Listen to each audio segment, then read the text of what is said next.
Jadi keilmuan itu ada dua. Satu ada ilmu namanya hard science, yang kedua itu namanya soft science. Dari tulisan itu kita bisa ketahui seseorang, karakter seseorang. Perusahaan itu kesulitan untuk menanamkan value-nya ke karyawan. Ya benar. Dengan terapi menulis ini itu bisa.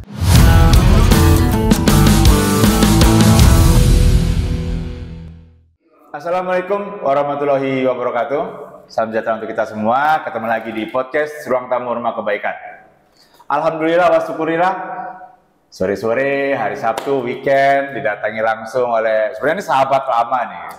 Kalau ngobrol kadang tidak hanya dalam satu topik tapi banyak topik. Tapi hari ini saya akan membungkus beliau dengan satu topik khusus. Kita sapa founder terapi menulis Jurnal Bersyukur dan juga kursus grafologi Bung Muhammad Afif STCHA. Assalamualaikum warahmatullahi wabarakatuh. Waalaikumsalam warahmatullahi wabarakatuh. Sebelum ngobrol, jangankan pengunjung ya, saya pun pasti akan bertanya satu hal ini. Gelar CHA di belakang. ST sarjana teknik kan ya? Benar ya? Betul. Nah, CHA itu apa, Bu? Jadi CHA itu Certified of Handwriting Analysis. Oke. Jadi keilmuan itu ada dua. Satu ada ilmu namanya hard science, yang kedua itu namanya soft science. Hard science ini pakai gelar, soft science ini nggak perlu pakai gelar. Jadi ilmu ini bisa dipelajari dengan menggunakan gelar ataupun tanpa menggunakan gelar. Certified of Handwriting Analysis itu saya dapat gelarnya dari satu lembaga kursus tentang grafologi asal Amerika. Nama lembaganya itu lembaga Karos. Itu sudah terverifikasi nasional, internasional. Internasional. Nah, setelah lulus dari sana, baru dapat gelar. Oke, itu berapa lama tuh proses mengikuti kursus ini? Kursus itu bisa secara online ataupun offline. Bisa langsung ke Amerika atau sekarang sudah ada perwakilan lembaga internasional itu di Indonesia. Di Bandung kalau perwakilannya.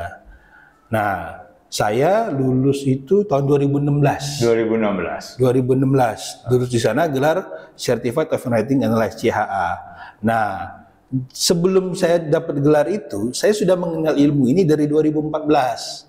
Baru mengenal ya? Iya, jadi pertama kali mengetahui ilmu grafologi ini itu 2014. Nah, dalam ilmu grafologi itu ada namanya ilmu grafoterapi, yaitu menterapi seseorang lewat tulisan tangan. Dari situ saya tertarik dan akhirnya saya sempat jadi I.O. Ngajarin guru-guru saya untuk buat kelas-kelas tentang grafologi. Sampai akhirnya saya memutuskan untuk mengambil sertifikasi dan akhirnya beriringan waktu malah saya ketemu disiplin ilmu ini lebih dalam dan akhirnya saya menemukan sendiri teknik sendiri. Jadi apa hubungan CHA ini dengan grafologi? Jadi kalau kita lulus dari lembaga itu kita dapat gelar Certified of Handwriting Analysis. Jadi kemampuan kita untuk menganalisa tulisan tangan. Dari tulisan itu kita bisa ketahui seseorang, karakter seseorang. Jadi grafologi itu adalah satu disiplin ilmu, yaitu ilmu tentang menganalisa tulisan tangan dan tanda tangan. Nah, dari tulisan itu kita bisa tahu karakter seseorang. Jadi saya kalau ketemu seseorang, yang saya perhatiin itu tulisan dan tanda tangannya. Karena dari itu saya sudah tahu orang ini kelebihannya apa, kelemahannya apa. Nah, saya buat ilmu step lanjutannya, yaitu terapi menulis. Setelah tahu kelebihan dan kekurangannya, mau di kelemahannya atau mau kelebihannya, mau di-upgrade lagi nggak? Kalau mau, ada tekniknya. Tapi nanti dulu, tulisan, mengetahui kelebihan, kelemahan orang. Seberapa kuat hubungan orang menulis, tulisan orang, dengan sikap hidup, dengan keseharian, dengan tujuan. Nah, coba. Kalau seperti itu, saya akan menjelaskan dari sisi lain dulu. Oke.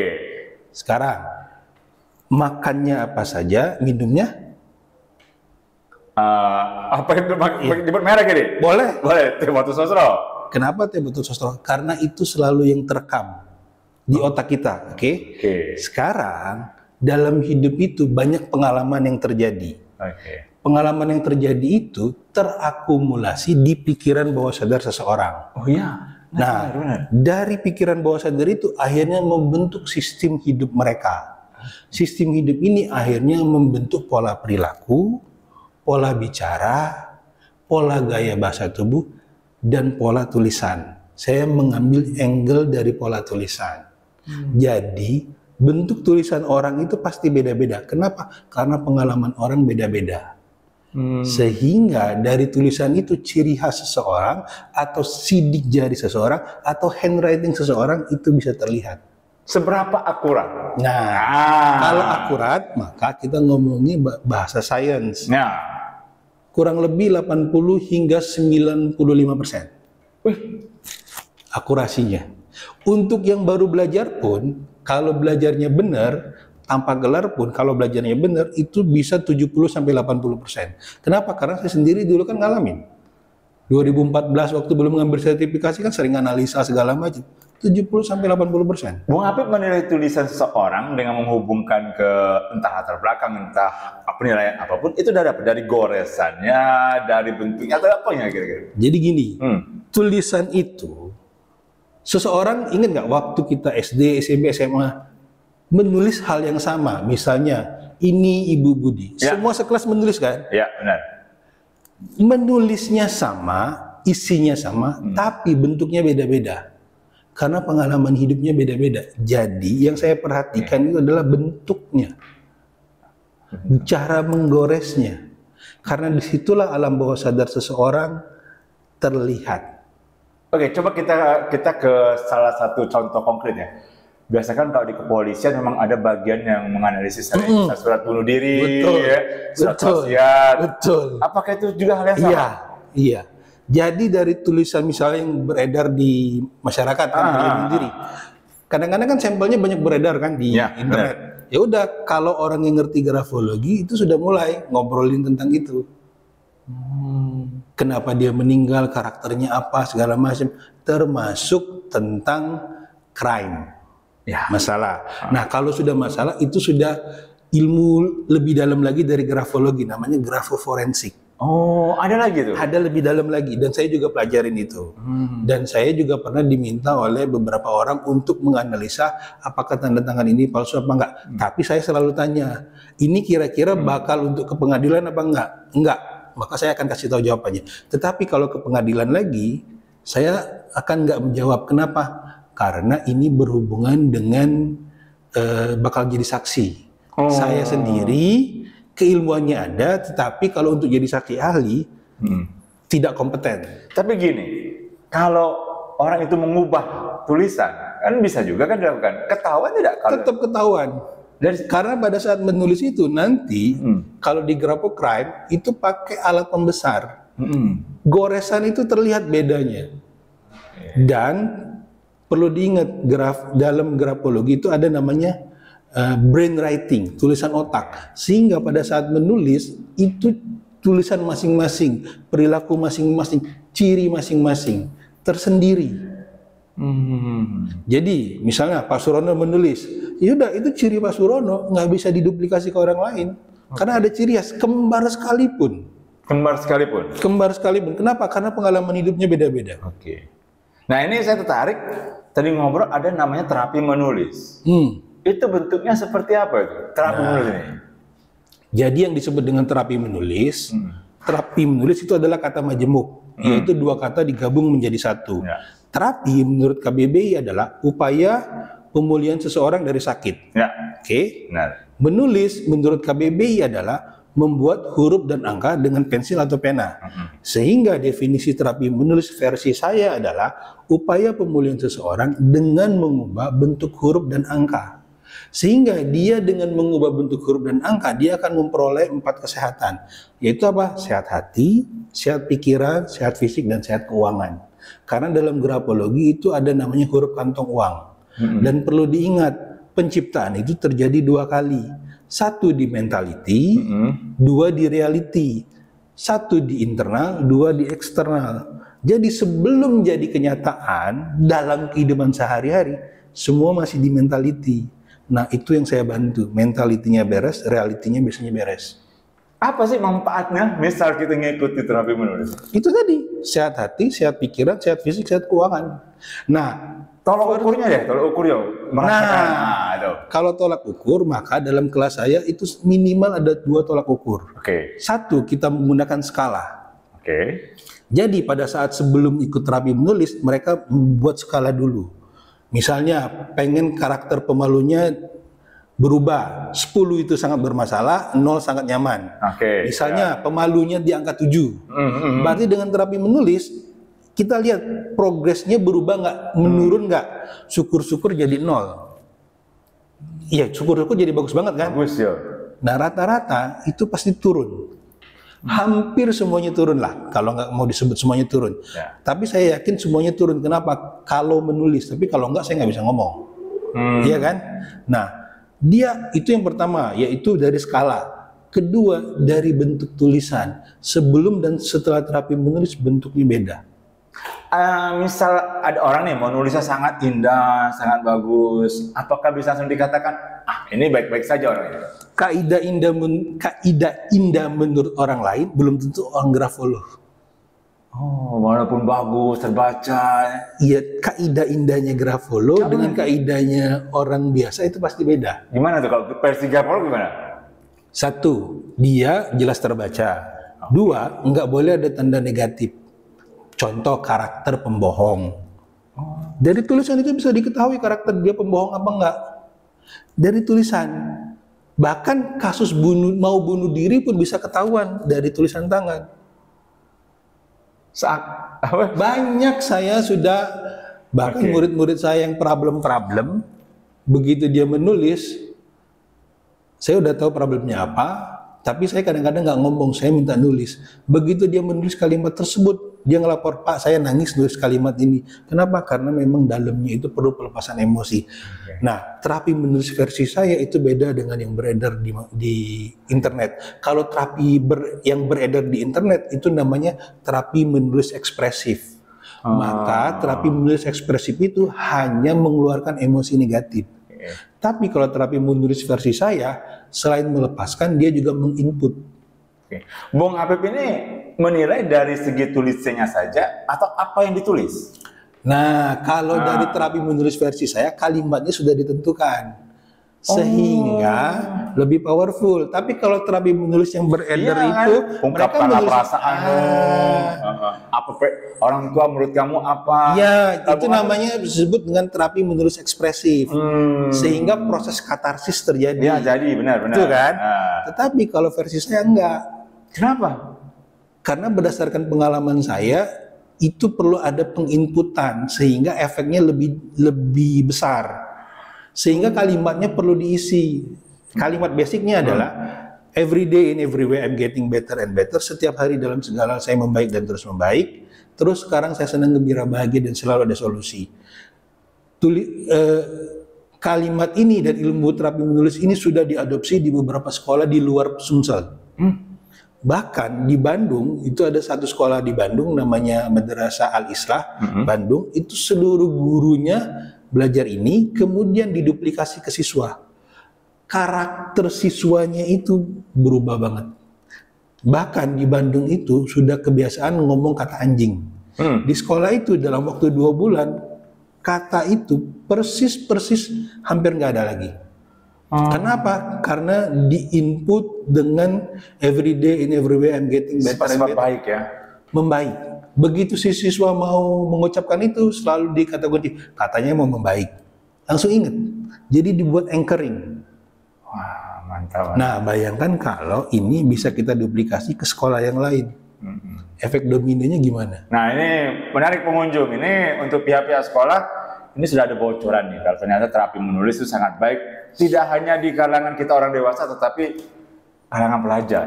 Untuk bentuk karakter bahkan untuk company-company tertentu, bahkan komunitas-komunitas tertentu, untuk jadi gini, company itu kan punya namanya value perusahaan kan? Iya dong, ya benar.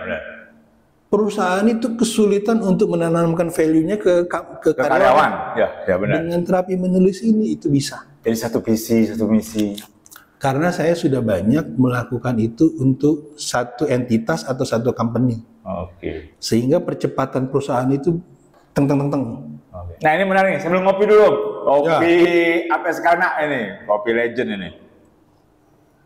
Kopi sponsor ini. Yang kalau tamu yang bisa kopi ini. Nah saya tertarik sekarang menyoroti soal founder terapi menulis Jurnal Bersyukur. Ini apa sih ini? Satu organisasi nirlaba atau bentuknya apa ini? Saat ini masih belum dalam bentuk organisasi, tapi ke depan sudah ada kepikiran untuk seperti itu.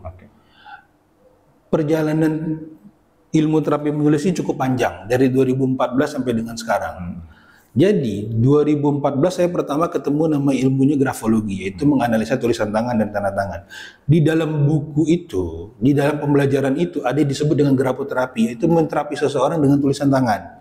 Tetapi metodenya bagaimana, apa yang ditulis, berapa lama, bagaimana caranya, datanya seperti apa, nggak ada. Oke. Nah, saya try dan error, nyoba terus sambil saya belajar ilmu lain. Saya juga belajar ilmu terapi-terapi yang lain. Sehingga saya banyak input kan, dan akhirnya saya ketemulah versi terakhirnya, yaitu terapi menulis. Bahkan terapi menulis versi saya beda dengan terapi menulis yang ada. Karena kalau yang ada itu cuma untuk katarsis, pelepasan emosi. Pelepasan emosi, benar. Dan selain dari itu, mereka itu bedanya apa? Hasil akhirnya beda banget. Kenapa saya bisa ngomong kayak gini? Murid saya juga banyak yang psikolog. Banyak. Bahkan psikolog itu sendiri, mereka sendiri sudah pernah ikut terapi-terapi menulis yang lain. Bahkan mereka psikolog tidak mempelajari hal ini. Apa? Tidak mempelajari hal ini psikolog ketika versi saya beda. Oh, versinya beda ya? Iya. Walaupun namanya sama. Walaupun namanya sama, terapi menulis juga. Oke. Bahkan mereka sampai buat testimoni panjang. Karena mereka sendiri ngerasakan perbedaannya. Karena terapi menulis yang ada itu cuma menulis bebas. Satu. Emosi. Nah, di sini selain temanya ditentukan, bentuknya pun harus diperhatikan. Cara penulisannya perlu diperhatikan. Itu yang saya koreksi setiap hari pada saat mereka mengumpul tulisan. Nah, kembali ke pelajar tadi. Kira-kira memang hal ini ketika disampaikan ke pelajar, dilakukan di pelajar, powerful. Bahkan sekarang saya lagi buat gerakan namanya Gerakan Terapi Menulis untuk Indonesia Lebih Baik. Jadi saya bersama kepala sekolah dan guru-guru yang sudah pernah belajar dengan saya, dan yang belum belajar saya beri kesempatan juga untuk ikut melakukan gerakan ini. Yaitu gerakan apa? Mereka mengajarkan ini ke siswa-siswanya. Kenapa ini gampang dan ini powerful? Semua orang pasti bisa menulis. Ya, benar. Oke? Sehingga bayangin Mas Surono, kalau setiap hari mereka menulis, setiap hari saya membaik dan terus membaik. Dalam segala saya membaik dan terus membaik. Itu baru diucapkan loh. Apalagi kalau dituliskan, diucapkan saja kemampuan otak yang digunakan itu baru 20%. Kalau menulis itu 20-80%. Kalau menggunakan kaidah terapi menulis itu di atas 80%. Itu hasil penelitian. Oke, ini apakah terapi menulis itu kira-kira dibutuhkan terus-menerus atau udah fase ini selesai gitu? Ini pertanyaan menarik. Nah, jadi, saya kan sendiri kelas saya ada yang berbayar, ada yang free. Dan semua ilmunya sama persis, nggak ada yang beda. Nggak ada beda ya? Yang beda cuma bobot materi. Ilmunya sama. Terus ada pertanyaan menarik dari teman-teman yang sudah belajar dari saya. Coach Apip, setelah kita belajar ini kayak gimana? Nah itu kan. Saya sambil ketawa bareng dengan dia. Sekarang gini, hidup Anda jalan terus nggak? Benar. Jalan terus kan? Pemrograman diri itu adalah perjalanan seumur hidup. Penataan diri itu adalah perjalanan seumur hidup. Penginputan diri itu adalah konsistensi seumur hidup. Iya kan? Benar. Nah, terapi menulis ini adalah satu skill. Setelah Anda pelajari, kira-kira skill ini dipakai aja terus seumur hidup. Itu yang saya bilang dari anak SD, kalau dipelajari ini akan skill bekal mereka seumur hidup. Dan selalu bermanfaat pasti ya? Pasti. Menguatkan diri. Nulis biasa aja katarsis. Proses katarsis terjadi. Apalagi dengan menulis kaidah tertentu, ini tertentu. Saya sampai akhirnya itu menemui guru grafologi saya, yaitu Presiden Karos yang ada di Indonesia, yang guru besarnya grafologi Indonesia. Saya pengen mastiin yang saya lakukan ini beda atau sama dengan yang lain. Begitu ngobrol dengan beliau dan akhirnya membuat podcast sama beliau, ini beda. Sehingga saya bisa mengklaim Ini satu keilmuan yang saya temukan lagi. Dan saya sudah hakikan. Nah ini andaikan nanti nih setelah podcast ini kita selesai, kita tayangkan, ada orang yang ingin belajar, bisa kemana nih? Bisa ke terapimenulis.id atau WA saya juga bisa. Oke ya. Sebenarnya Gimana nih? saya itu sudah punya YouTube. Jadi kan untuk belajar ilmu ini kan berarti kan harus merubah bentuk-bentuk huruf kan. Nah di YouTube saya itu dari alfabet A sampai dengan Z itu ada. Arti tiap-tiap huruf itu apa? Tinggal lihat aja mau bentuk seperti apa. Wah, bisa dipelajari dengan sendiri. Itu yang saya bilang tadi, ilmu ini sebenarnya free. Nah, yang paling penting itu setiap orang mesti kenal istilah nilai dan harga. Nilai itu adalah satu istilah tertentu yang harus kita clear dan clean terlebih dahulu. Nilai itu adalah kemampuan sesuatu membuat sesuatu menjadi sedemikian rupa. Contoh, 1 gelas air kopi ini bisa menghilangkan dahaga. 1 bungkus nasi bisa membuat kenyang. Nilainya menghilangkan dahaga dan membuat kenyang.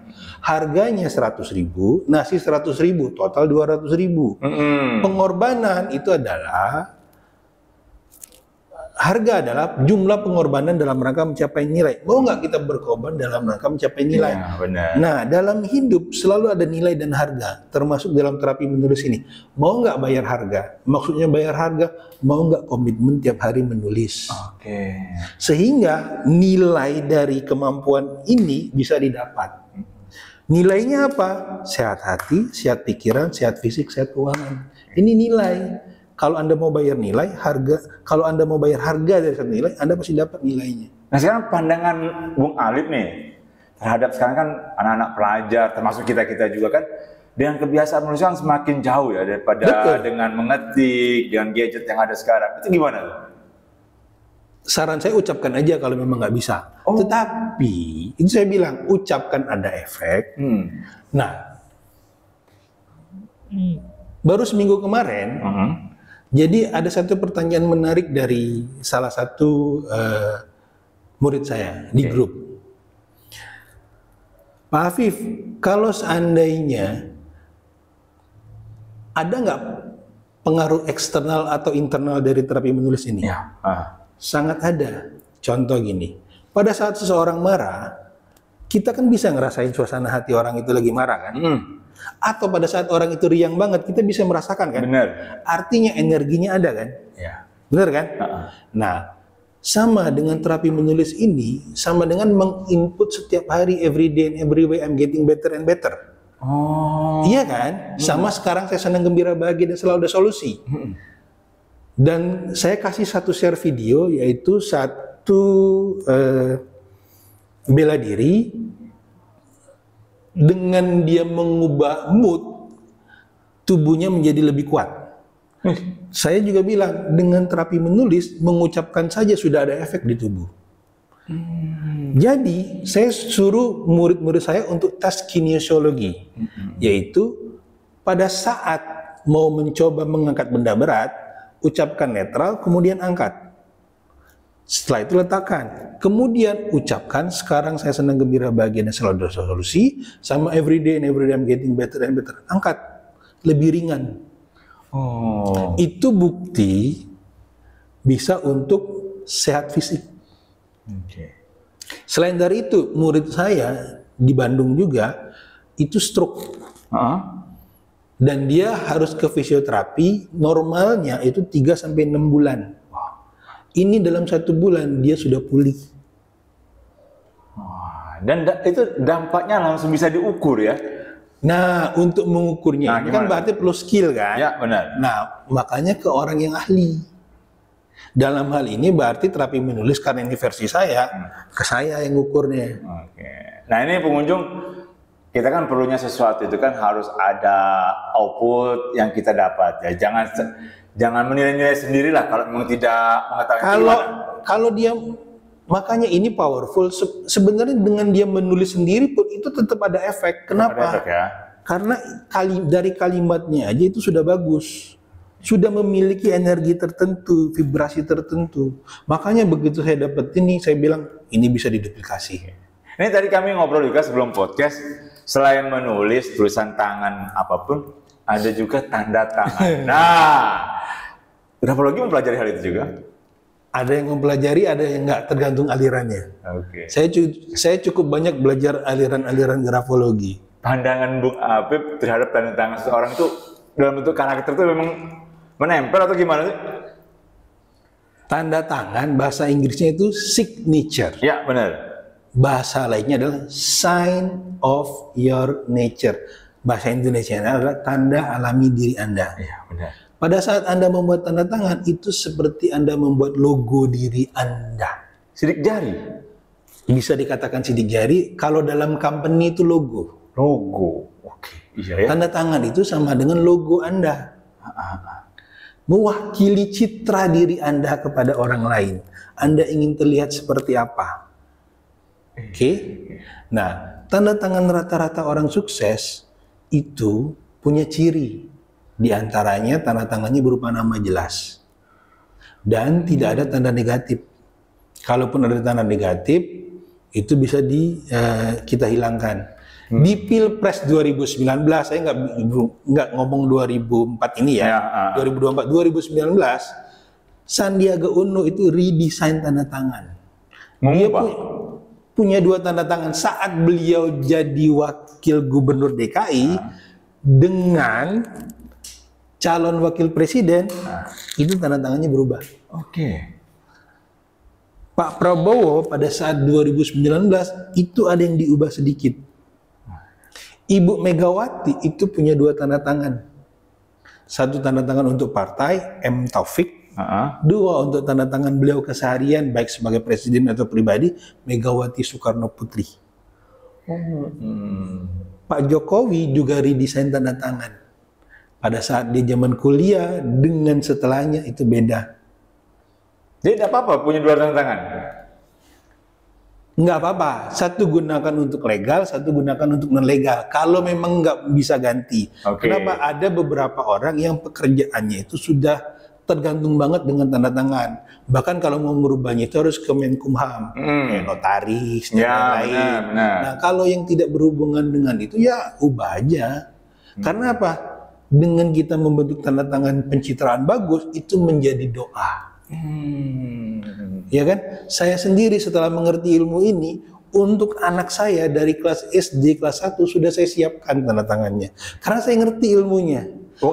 Sukses itu adalah gabungan dari berbagai macam kesuksesan kan? Ya, benar.